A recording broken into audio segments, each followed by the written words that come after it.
We'll guide you through how to delete search history in Google Chrome. If you find this useful, then consider subscribing and liking the video. Here we are in Google Chrome, and so you want to go and delete search history, whether it's just one thing you search for, lots of things for a certain time frame, or all of it. Make sure it's this full guide and don't skip ahead, otherwise you may go and miss an important part of this video. Go to the top right and you need to go and find the three dots and click there. Come down the list and you need to find the option for history.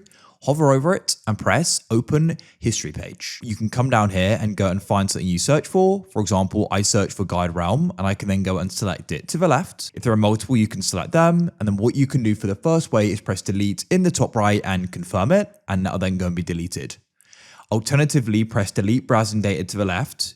You can press show more, unselect other things except from browsing history. And then at the top, you can choose a time frame. If you want to do it for all time, press more and select all time. Then when you're ready, you can press delete data. I'll just go and do the last 15 minutes. This is browsing history, which will include search as well. Press delete data and that's it.